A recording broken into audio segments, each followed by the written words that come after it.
forecast first. Sponsored by Matex Heating, Cooling, and Plumbing. Well, it's really been kind of an overcast and gloomy day. The clouds here, as you can see, just trying to get a few peaks of sunshine. That's the Gibson City camera from the Gibson Area Hospital, Roofing Dog, INET. You can see a lot of cloud cover showing up in the satellite and radar. But to the west is the rain, and that is the rain that's going to get here late tonight and to start out on your Saturday morning.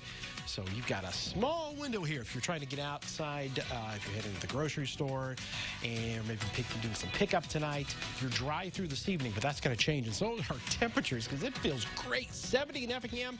Look at the 40s out to the west. So again, you're taking a walk there, as you can see, along Neal Street. Temperatures in the mid-50s right now. We're coming back to tell you about how long the rain sticks around for the weekend. WCIA 3 News starts right now. Now from WCIA 3 News. They're calling it furloughs. How many healthcare workers are now out of work in central Illinois and what it means for you as a patient. Plus, a police officer has COVID-19, how the department is dealing with it. I never thought it would come to this point. And it's an annual summer celebration, which Street Fest has become another casualty to the crisis. You're watching your local news leader. This is WCIA 3 News at 6. Hundreds of hospital employees in central Illinois are being furloughed or losing hours. Good evening, I'm Jennifer Roscoe. That includes people working at both Christie Clinic and Sarah Bush Lincoln Health Center. WCIA 3's Courtney Bunting talked to hospital leaders who explained why this is happening. In a time when healthcare workers seem more essential than ever, hundreds of them in central Illinois are being furloughed or losing hours. Around 225 of those are at Christie Clinic. A quarter of their 900 employees are now furloughed. Christie Clinic CEO Kenny Bliger says the changes are because, quote, this coronavirus situation is having a major impact on our business as we temporarily close certain services and delay non-urgent visits, diagnostic tests, and surgical procedures across the clinic. Even after working to add more online options for patients, Christie Clinic has lost about half of their normal appointments. Those losses mean less money. Sarah Bush Lincoln Health Center is also reducing staff hours because of the effects of coronavirus. Of their nearly 2,500 employees, more than 500 full-time positions are being affected. However, employees at both hospitals will not lose their benefits. In Champaign, Courtney Bunting, WCIA 3, your local news leader. Those positions at Christie Clinic will be furloughed until at least June. At Sarah Bush Lincoln, they say staff reductions will continue until the threat of coronavirus is over. Now, it is possible that employees at both places will be recalled to help with COVID-19 patients. And the state has announced more than 1,200 new cases of the disease. That makes around 8,900 in the state. It's now in 64 counties. 52 of those cases are now in Champaign County, 31 in McLean, 30 in Sangamon. Both of those counties have 2 deaths. There are 53 new deaths to report today across the state. 210 people have died in Illinois. Most of those are over the age of 60, but there are some much younger, so no one is immune. Now, the governor and Chicago's mayor held their daily news conference from the newly renovated McCormick Place. It's now ready to be used as an alternate care facility for COVID-19 patients who don't require intensive care. The governor also announced the state is acquiring Vibra Hospital in Springfield to expand capacity in central Illinois.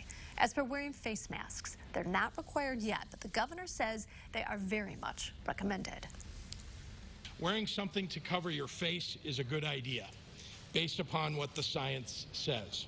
Maybe it's a homemade fabric mask, or maybe it's a manufactured general medical mask, really just something to cover your nose and mouth out of courtesy to those around you in case you're one of those who are asymptomatic or pre-symptomatic and who could be spreading the virus. The president also announced the CDC is making the same recommendation, wearing a mask when you're out in public, whether you have symptoms or not. In Champaign, a police officer has tested positive for COVID-19. The department is now notifying anyone the officer may have come in contact with. WCIA 3's Jen Lask has the story. The officer is currently recovering at home in isolation. The officer did not need to be hospitalized. The city will not be giving any other information on the officer's medical condition, name, or specific responsibilities. Police Chief Anthony Cobb released a statement not only wishing the officer a full recovery, but also saying, quote, "We have worked tirelessly to prepare in the event that one of our employees tested positive. I want to reassure the community that we remain fully operational and able to deliver responsive public safety services." The department made changes last month to how they respond to non-emergency issues, saying any problem that doesn't point to a threat to someone's life or property will start with an investigation over the phone. If officers do decide to respond to those calls, they'll do so at a safe distance. The department is also banning walk-in reports for now. The officer will not be going back to work until health officials give the all clear. Champaign-Urbana Public Health District Administrator Julie Pride says right now they are working on checking in with anyone the officer may have come into contact with and making sure they know how to properly self-quarantine. In Champaign, Jen Lask, WCIA 3, your local news leader. WCIA 3 talked to the director of the Police Training Institute. He says the Illinois Law Enforcement and Standards Training Board will hold a conference call for all of the training boards statewide to talk about how to move forward with the current recruit officers. That meeting is happening Monday morning. Firefighters, paramedics, and EMTs are all on the front lines of the fight against the coronavirus. But Champaign's fire chief says the federal government isn't doing enough to help them. Champaign Fire Chief Gary Ludwig says a lot of departments are struggling to find protective gear like masks and gowns. Some are having to wash and reuse exposed equipment because they don't have enough backups. Ludwig says fire departments haven't gotten the help they need. We keep expressing our concerns and expressing our thoughts, but if you look at the last stimulus bill that came out, the CARES Act, I'd like to say that Congress orphaned and abandoned the fire service. Ludwig says that bill did not have a dedicated funding source the fire departments need. He wants firefighters, paramedics, and EMTs to have priority for the national stockpile of PPE. This is a follow-up on the doctor who tried to offer drive-through testing in Champaign. Tom Plura is still trying to find a spot to do it. In the meantime, he is doing testing at his Campus Town urgent care location. You just have to sign up on the website beforehand. He was planning to set up drive-through testing at the First Christian Church in Champaign. The church postponed it on the advice of the CU Public Health District. Plura says so far, everywhere he's asked has turned him down. Carl is now dedicating 2 locations in Champaign County if you're having breathing treatments or if you need them. They're for patients who have symptoms consistent with COVID-19 and other respiratory sickness. Urbana on Windsor will be open every day until further notice, holidays too, from 8 a.m. until 8 p.m. Carl and Mahomet will be open Monday through Friday from 8 until 5, closed from noon to 1. Walk-ins are okay, but you are encouraged to make an appointment.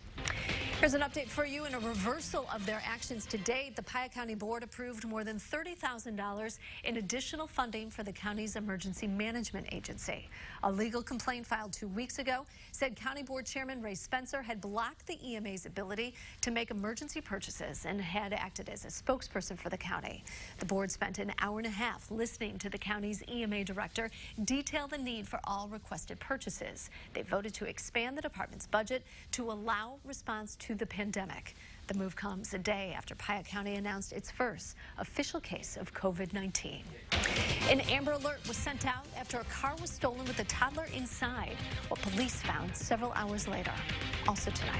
I think it has a huge impact for small businesses, everything.